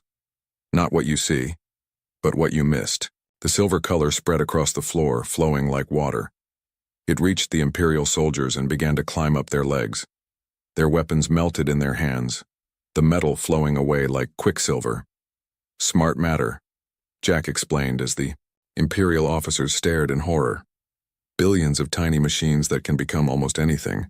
Right now they're disarming you, but they could do much more if I asked them to. Commander Dex's face had gone pale. This is impossible. Your species doesn't have this technology. No, Admiral Harris said, stepping forward. According to your records, we don't. And that's exactly why we have it. Outside, in space, the Resilience's rough exterior began to change. The mismatched hull plates shifted position, aligning themselves into perfect, symmetrical patterns. Hidden weapon ports opened along the hull, revealing technology that no Imperial scanner had detected. On the Imperial command ship, Lord Vex watched in growing horror as the ugly Earth vessel transformed before his eyes. Still think we're primitive? Jack's voice came through on all Imperial channels. Let me show you what 00 JF really stands for. And with that, Earth's first real battle against the Galactic Empire began. Lord Vex stared at the screen on his command ship in disbelief. The ugly Earth vessel was changing before his eyes. The mismatched hull plates were moving, shifting into perfect alignment. The exposed pipes and wires were disappearing, pulled back into the hull. Even the color was changing from a mix of dull metals to a smooth silver surface that seemed to flow like liquid. Impossible, he whispered. An alarm blared through his ship. His tactical officer looked up from her station with fear in her eyes. My Lord, we're detecting energy readings from the Earth vessel. They're powering weapons we didn't know they had. All ships, raise shields, Lord Vex ordered. Target that vessel and... Before he could finish, a bright beam of energy shot from the Resilience and struck one of the Imperial cruisers. The cruiser's shields flashed bright blue for a moment, then collapsed completely. A second beam hit the same spot, and the cruiser's engine section exploded in a ball of fire. How? Lord Vex demanded. How did they penetrate our shields with one shot? No one on his bridge had an answer. Inside the Resilience, Jack stood on the bridge watching the Imperial ships scramble to defensive positions. The captured Imperial soldiers and Commander Dex were being held in a section of the ship where the walls themselves had formed into a secure prison cell. Their shields operate on a frequency rotation, Emma explained from her tactical station. Our sensors detected the pattern, and the smart matter adjusted our weapons to match it perfectly. Jack nodded. Target their weapon systems next. Disable. Don't destroy. Yes, sir, Emma said, her fingers dancing over the control panel. Firing now. The Resilience fired again, precise beams of energy striking each Imperial ship exactly where their main weapon banks were located. One by one, the Imperial vessels lost their ability to fire back. We have a transmission from Lord Vex, Emma reported. Put him on screen, Jack ordered. Lord Vex's face appeared, his blue skin now pale with shock and anger. What is the meaning of this? You tricked us. You hid your true technology. Yes, Jack agreed calmly. We did. Just like you planned to. Trick us with your talk of inspection. We both know you came here to conquer Earth, not to talk. Lord Vex's eyes narrowed. How did you develop this technology without our knowledge? Our spies reported nothing like this. That's the problem. With being powerful for too long, Admiral Harris said, stepping into view. You get lazy, careless. You assume everyone less advanced than you must be stupid. You've made a serious mistake, Lord Vex said coldly. This was just a small fleet. The Empire will send hundreds more ships. Thousands. You cannot hope to stand against our full might. Maybe not, Jack admitted, but we can make it very, very expensive for you to try. He nodded to Emma, who pressed a button on her console. The screen split to show the view from a different camera. It showed Commander Dex and his soldiers in their cell, looking confused and afraid as the silver walls shifted around them. Your boarding party is unharmed, Jack said. We'll return them to you once your remaining ships retreat to a safe distance. But know this. If you come back with more ships, we won't be so gentle next time. Lord Vex's face twisted with rage. This isn't over, human, not by far. The transmission cut off. Jack looked at the tactical display. The 4 remaining Imperial ships were pulling back, moving away from Earth orbit. They're retreating, Emma confirmed. But I'm detecting communications being sent back toward Imperial space. They're calling for reinforcements. Jack nodded. As expected. How long do we have? Dr. Allen checked a different screen. Based on Imperial fleet deployments we've observed, maybe 3 days before their nearest major force arrives. Then we have work to do, Jack said. He turned to Admiral Harris. Sir, we need to activate the other ships. The Admiral nodded. I'll contact Earth Command immediately. 2 hours later, Jack stood in a large meeting room aboard the Resilience. The walls displayed live video feeds from 20 different locations around Earth. On each screen was the face of another ship captain, men and women of different ages and backgrounds, but all wearing the same gray uniform of Earth's fleet. Now you've all heard what happened, Jack said. The Empire came looking for an easy conquest, and they found something they didn't expect. But they'll be back, and in much greater numbers. How many ships? Asked Captain Robert Bell of the Defiance, Earth's second-largest vessel. Our intelligence suggests at least 100, Admiral Harris answered from his seat beside Jack. Possibly more. A murmur ran through the assembled captains. We can't fight that many, someone said. Even with our hidden technology. Not as we are now, Jack agreed, but we won't be fighting as we are now. He nodded to Dr. Allen, who stood up. Most of you know that the Resilience was our test ship for the smart matter technology, Allen began. What you don't know is that we've been producing much more of it than we needed for just one ship. He pressed a button, and the screens changed to show a massive underground facility. Inside were huge tanks filled with what looked like liquid silver, the same material that now coursed through the Resilience. For the past 5 years, we've been making smart matter in secret, Allen continued, waiting for the right moment. That moment is now. Admiral Harris stood up. Starting immediately, all Earth ships will be upgraded with smart matter technology. Your vessels may look like scrap to the Empire, but they'll soon be the most advanced warships in the galaxy. How long will this take? Asked Captain Mary Lee of the Courage. 24 hours for the initial integration, Allen answered. The smart matter will continue to improve your ships over time as it learns and adapts. Jack stepped forward again. The Empire thinks they know what they're facing, one advanced ship that got lucky. They have no idea that when they return, they'll find an entire fleet. The captains looked at each other, a new sense of hope spreading through the room. Any questions? Jack asked. Captain Bell raised his hand. What does 007JF actually stand for? Lord Vex thought it meant 0 capability, 0 threat, 7 junk freighters. What's the real meaning? Jack smiled. It started as just a random designation, but now it means 0 warnings, 0 mercy, 7 minutes to failure. Because that's how long it will take us to disable any Imperial ship that threatens Earth. 2 days later, the Resilience floated in space above Earth, but it no longer looked like the patchwork vessel that the Empire had mocked. Its hull gleamed silver in the sunlight, smooth and perfect. Around it floated 40 other ships, Earth's entire fleet, all transformed by the smart matter technology. On the bridge, Jack and Emma watched the long-range sensors, looking for signs of the Imperial reinforcements.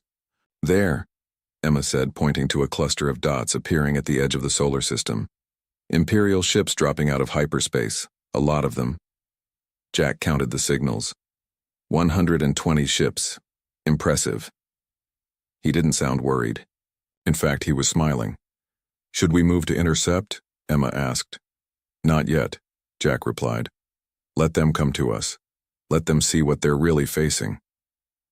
Dr. Allen joined them at the tactical station. The smart matter upgrade worked better than expected. Every ship is now at 100% combat readiness. "And the special project?" Jack asked. Allen's eyes twinkled. "Ready and waiting for your command." Jack nodded, then pressed a button on his chair. His voice carried to every ship in Earth's fleet. "This is Captain Reynolds. The Empire is returning, just as we knew they would. They think they know what they're facing. They think one advanced ship was a fluke, a lucky break. They're expecting to find a primitive planet with one good ship." He paused, looking out at the transformed fleet around him. "Let's show them how wrong they are." As the Imperial fleet drew closer, Earth ships moved into formation. The Resilience led the way, its newly refined weapons systems glowing with power. The first real battle for Earth's survival was about to begin, and the Empire was about to learn the true meaning of Aero 7JF. The Imperial fleet moved through space like a perfect deadly dance, 120 ships arranged in precise formation. At the center was the Emperor's Fist, Lord Vex's new flagship, 5 times larger than any other vessel in the Mao fleet. On its bridge, Lord Vex watched the approaching Earth ships with cold eyes. "They've upgraded all their vessels," his tactical officer reported. "All 43 of them now show the same energy signature as the first one." Lord Vex nodded. "It doesn't matter. We still outnumber them nearly 3-1, and now we know what to expect." He turned to his fleet commander. "Order all ships to adjust their shield frequencies randomly. That should counter their main advantage." "Yes, my lord." The commander sent the order to the fleet. Lord Vex smiled thinly. "Begin the attack. Show no mercy." The Imperial fleet surged forward, weapons charging. But the Earth ships didn't move to meet them. Instead, they stopped and held their position just outside the orbit of Earth's moon. "What are they doing?" Lord Vex wondered aloud. On the Resilience, Jack watched the Imperial fleet approaching. Beside him, Emma tracked their movements on her tactical display. "They've changed their shield configurations," she reported. "Random frequency shifts every 3 seconds. Jack nodded. "They've learned from last time. Good." Admiral Harris looked concerned. "We won't be able to cut through their shields as easily now." "We don't need to," Jack said. He turned to Dr. Allen. "Is the special project ready?" Allen grinned. "Ready and waiting, Captain." Jack pressed a button on his chair. "All ships move to position Alpha. Execute special project on my mark." Earth's 43 ships suddenly broke formation. Instead of staying together in a defensive line, they scattered in all directions, moving at incredible speeds. On the Emperor's Fist, Lord Vex frowned. "What is this, some kind of retreat?" "No, my lord," his tactical officer said, sounding confused. They're moving into the asteroid belt."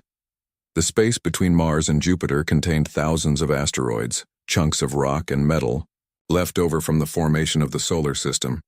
Earth's ships darted between these asteroids, seemingly at random. "Follow them," Lord Vex ordered.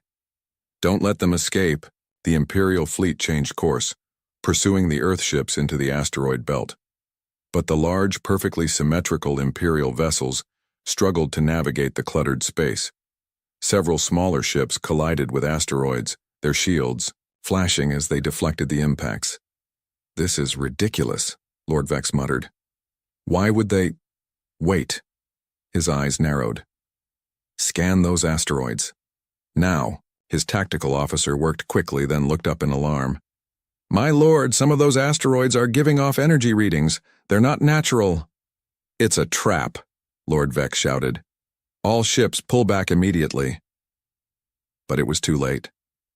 Throughout the asteroid belt, hundreds of what had appeared to be normal space rocks suddenly began to change. Their surfaces rippled and flowed, revealing the same silver material that now covered Earth's ships. Smart matter, Lord Vex whispered in horror. They've seeded the entire asteroid belt with it. Jack's voice came through on all Imperial channels. That's right, Lord Vex. For years we've been sending what you thought were primitive mining drones into the asteroid belt. But they weren't mining, they were delivering. On the Resilience, Jack gave the order. Execute special project, now, all. Across the asteroid belt, the smart matter-infused asteroids began to move. Not drifting aimlessly as asteroids should, but changing direction with purpose. They accelerated, targeting the Imperial ships. Evasive maneuvers, Lord Vex screamed, but his fleet, designed for organized battle in open space, couldn't move quickly enough in the cluttered asteroid field. The first wave of smart asteroids slammed into Imperial ships, but instead of simply crashing into them, the asteroids melted, on impact spreading across the ship's hulls like living paint. The smart matter began to seep through shield barriers, finding microscopic gaps in the energy fields. What's happening? Lord Vex demanded as warning lights flashed across his bridge. The smart matter is interfering with our systems, his engineer reported, voice rising in panic. It's learning our shield frequencies faster than we can change them. It's getting inside our ships. Jack watched from the Resilience as chaos spread through the Imperial fleet. Some ships lost power completely, drifting helplessly. Others fired wildly, hitting their own vessels as their targeting systems failed. All Earth ships begin Phase 2, Jack ordered. Target disabled vessels first. Weapons at half power. We want to capture, not destroy. The Earth fleet emerged from hiding places throughout the asteroid belt. They moved with perfect coordination, like they were all controlled by a single mind. In a way, they were. The smart matter on each ship communicated with all the others, sharing information instantly. The Resilience led the attack, firing precise beams at the nearest Imperial cruiser. The cruiser's shields, already weakened by the smart matter, collapsed immediately. A second shot disabled its engines. Send the boarding parties, Jack ordered. Let's show the Empire how humans fight. Teams of Earth soldiers wearing armor made of the same smart matter as their ships, transported onto the disabled Imperial vessels. The Imperial crews, expecting to face primitive humans with basic weapons, were shocked to find themselves fighting against soldiers whose armor could adapt to any attack. On the Emperor's Fist, Lord Vex watched in growing rage as ship after ship in his once perfect fleet was disabled and captured. How is this possible? He shouted. They were nothing. A backward species on a depleted planet. My lord, his tactical officer said in a shaking voice. We've lost 67 ships already. Another 45 are reporting critical systems failure. We should retreat while we still can. Lord Vex's face twisted with fury, but even he could see the battle was lost. Send word to the Imperial capital. Tell them we need the full armada. The full armada? His commander repeated in shock. But that would leave our core worlds undefended. We have no choice, Lord Vex hissed. These humans must be destroyed, whatever the cost. He turned back to the tactical display. Order all remaining functional ships to cover our retreat. We're leaving. The Emperor's Fist turned away from Earth, along with the few Imperial ships still able to move. They accelerated quickly, trying to reach open space where they could jump to hyperspace. Jack watched them go. Should we pursue? Emma asked. No, Jack said. Let them run. Let them tell the Empire what happened here. Let them spread the word about Earth and its scrap ships. Admiral Harris nodded in agreement. Besides, we have plenty of work to do here. He gestured to the tactical display, which showed 67 captured Imperial ships. We have new additions to our fleet. Jack smiled. Yes. And by the time the Idine Empire returns, those ships won't look Imperial anymore. They'll be part of the 07JF fleet. Dr. Allen joined them, his face glowing with excitement. The smart matter is already adapting to Imperial technology. We're learning all their secrets, their weaknesses. He looked at the screen showing the retreating Imperial ships. When they come back, they'll find we've grown even stronger. Jack's smile faded. But they will come back, and next time they'll bring everything they have. We'll be ready, Emma said confidently. Jack nodded, but his eyes remained serious. The real test is still to come. Lord Vex called for the full Imperial Armada. Thousands of ships, their best weapons, their most experienced commanders. And they'll be fighting for their pride now, Admiral Harris added. We've humiliated them. They won't stop until they've destroyed us, or we've destroyed them. Jack looked out at the stars, thinking of the battle ahead. Then we'll just have to make sure it's them, not us. He turned back to his crew. Prepare all captured ships for integration into our fleet, and send word to Earth. We need more smart matter, as much as they can produce. The battle was won, but the war was just beginning. And somewhere out in the darkness of space, the full might of the Galactic Empire was gathering, preparing to descend upon the small blue planet that had dared to defy them. Earth would need every advantage it could get. Because next time, the Empire wouldn't underestimate the scrap ships of humanity. 1 month after the battle in the asteroid belt, Earth was ready. The captured Imperial ships had been completely transformed by the smart matter, rebuilt from the inside out to serve humanity instead of the Empire. Earth's original 43 vessels had been upgraded again, incorporating the best of Imperial technology with human innovation. Jack stood on the bridge of the Resilience, looking at the tactical display. It showed hundreds of ships positioned throughout the solar system, some visible, others hidden. Each one now bore the designation 07JF on its hull. Any word from our scouts? Jack asked Emma, who was monitoring communications. Yes, sir, she replied. They've detected a massive hyperspace disturbance heading our way. The Imperial Armada is coming just as we expected. Admiral Harris, now commander of Earth's entire fleet, nodded grimly. How many ships? Emma's face was serious. Over 3,000, sir. A heavy silence fell over the bridge. Even with their captured vessels, Earth had fewer than 500 ships. We're outnumbered 6-1, someone whispered. Jack turned to face his crew. Yes, we are, just like we were last time, and the time before that. He walked slowly around the bridge, making eye contact with each person. The Empire has always had more ships, more resources, more everything. But they've never had what we have. What's that, sir? Asked a young officer. Jack smiled. Human ingenuity. The ability to take what others throw away and make it stronger. The gift of adaptation. He gestured to the ship around them. They mocked this vessel, called it scrap. Now they fear it. They fear us. Dr. Allen entered the bridge carrying a small silver cube. It's ready, Captain. Jack nodded. Then it's time to show the Empire what 007JF truly means. He pressed a button on his chair, opening a channel to all Earth ships. This is Captain Reynolds. The Imperial Armada will be here within 6 hours. All ships, move to your assigned positions. Prepare to execute Operation Phoenix. The Earth fleet began to move, spreading out across the solar system. Some took positions near planets, using their gravity for cover. Others hid inside the rings of Saturn or among the moons of Jupiter. The Resilience and 50 other ships remained near Earth, appearing to be the planet's main defense. 6 hours later, space at the edge of the solar system seemed to ripple and tear. Thousands of Imperial ships emerged from hyperspace, arranged in a sphere formation that could surround the entire system.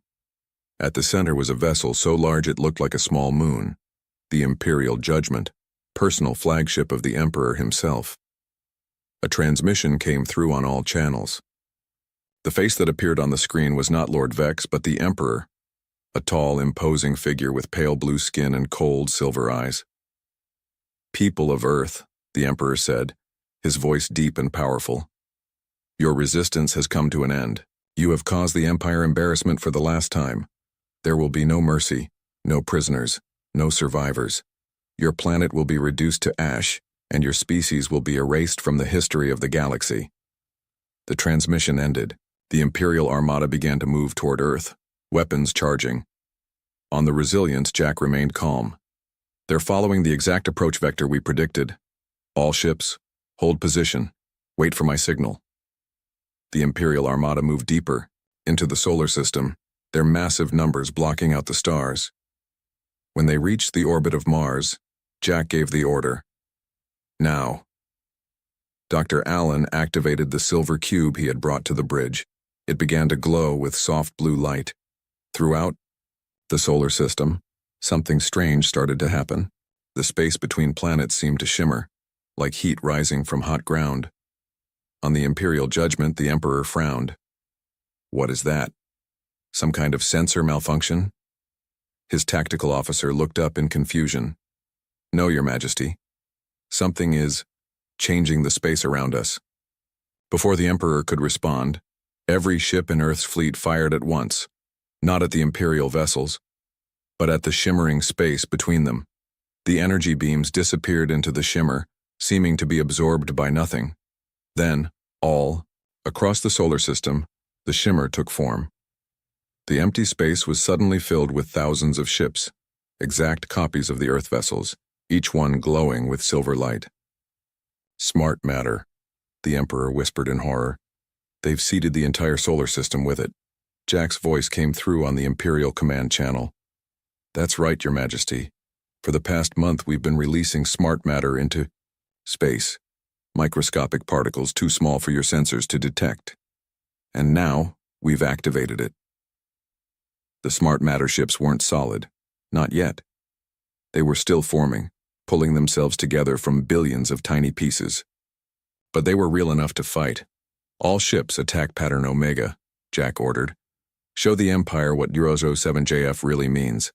The Earth fleet and their smart matter copies moved as one, surrounding Imperial vessels from all directions. The Empire's perfect sphere formation, designed to attack a planet at the center, now worked against them. They were facing outward when they needed to face inward. Return fire, the Emperor commanded. But his ships were in chaos, firing in all directions, often hitting their own vessels in the confusion. The Resilience led a group of ships straight toward the Imperial judgment, dodging enemy fire with impossible speed and precision. When Imperial beams did hit Earth vessels, the smart matter hulls absorbed the energy, using it to power their own weapons. How are they doing this? The Emperor demanded as another group of his ships went dark. No species could advance so quickly. On the Resilience, Jack watched the battle unfolding exactly as they had planned. The problem with the Empire, he said to no one in particular, is that they stopped learning. They thought they knew everything already. Emma looked up from her station. Sir, the smart matter ships are fully formed. Should we proceed to phase 2? Jack nodded. Do it. Throughout the battlefield, the smart matter ships began to change. Instead of remaining as copies of Earth vessels, they flowed toward damaged Imperial ships, surrounding them like silver clouds. They seeped into the Imperial vessels, taking control of their systems from the inside. On the Imperial judgment, warning lights flashed across every console. We're being infiltrated, the tactical officer shouted. The smart matter is in our systems. Cut power to all sections, the Emperor ordered. Isolate the bridge. But it was too late. The smart matter had reached the ship's core, learning its systems faster than the Imperial crew could lock them down. Across the Armada, the same thing was happening to hundreds of ships at once. Jack opened a channel to the Imperial judgment. Your Majesty, this can end now. Order your remaining ships to stand down and we will spare them. Continue fighting, and we will take control of every vessel in your Armada, including yours. The Emperor's face appeared on screen, twisted, with rage and disbelief. Who are you to give me orders? I am the ruler of the galaxy. No, Jack said simply. You are the ruler of the Empire, and the Empire just lost its first war. As if to emphasize his point, a group of Imperial ships suddenly changed course, turning to point their weapons at the Imperial judgment. Their hulls were now streaked with silver. The smart matter had taken control. What is the meaning of this? The Emperor demanded. Your ships are now our ships, Jack explained. Your technology is now our technology, and your armada is now part of 007JF. What does that mean? The Emperor asked, his voice finally showing fear. What is 007JF? Jack smiled. It means humanity has arrived on the galactic stage, and we're here to stay. 3 days later, what remained of the Imperial Armada retreated from Earth's solar system. More than half of their ships had been captured and transformed. The Emperor himself had escaped only because Jack had allowed it, wanting him to deliver a message to the rest of the galaxy. As the last Imperial ships disappeared into hyperspace, Admiral Harris joined Jack on the bridge of the Resilience. Do you think they'll come back? The Admiral asked. Jack shook his head. Not to fight, maybe someday to talk as equals. He looked out at Earth's fleet, now over 2,000 ships strong. Each one bore the designation 007JF on its hull. No longer a mock-worthy code, but a symbol that struck fear into the hearts of the most powerful empire in the galaxy. We should thank Lord Vex, really, Jack said with a smile. If he hadn't mocked our scrap ship, we might never have discovered what humanity is truly capable of. The Resilience turned toward Earth, leading the fleet home. Behind them, the stars seemed to shine a little brighter, welcoming humanity to its rightful place among them.